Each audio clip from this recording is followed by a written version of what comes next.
Welcome back, everybody. Derrick Soo, your 2022 Oakland mayoral candidate.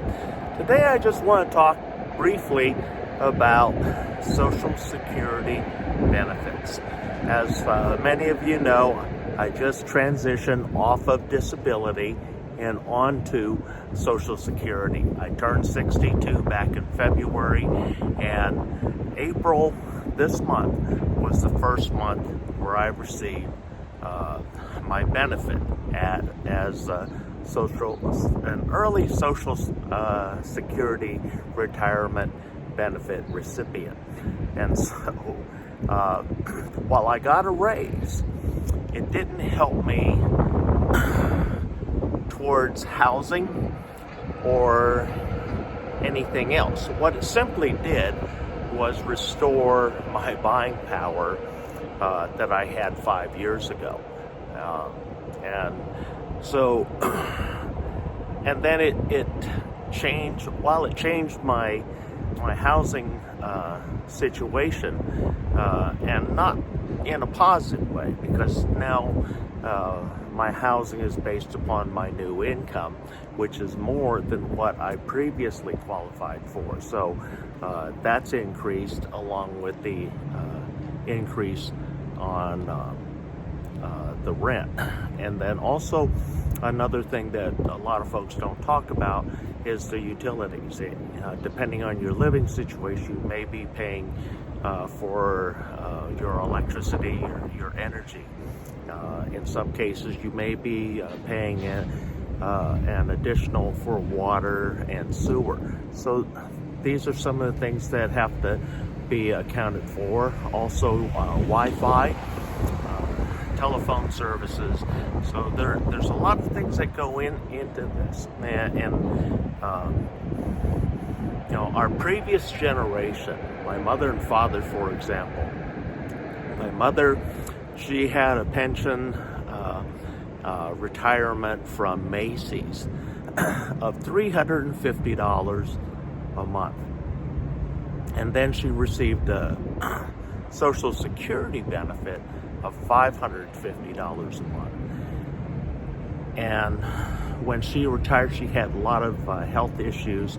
My father, he received a retirement benefit because, number one, he served in the Army during the Korean War, came back as a veteran, and then went to work on the civilian side of our shipyards right here in the Bay Area, and ended up with a retirement from the federal government as a civil servant in the shipyards. And so while he didn't pay into Social Security, the government had that benefit, which these days we know don't exist anymore, and a lot of that was done away with and died when these folks passed away also.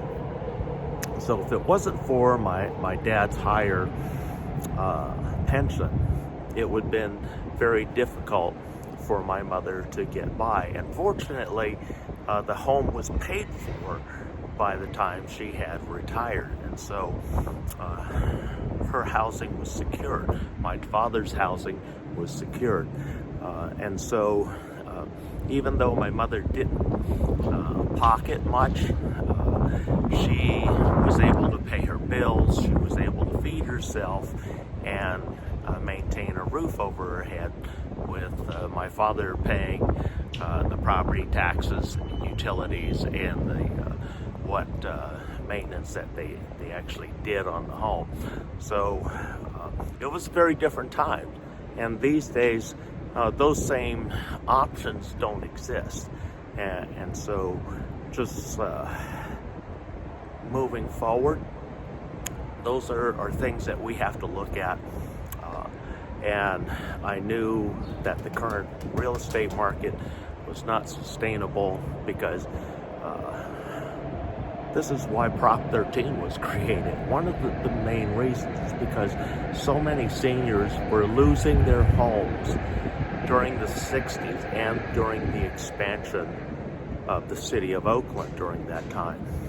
And it was a different form of gentrification. What it was removing all the older generation, the older folks, the seniors from Oakland, and making Oakland a young city.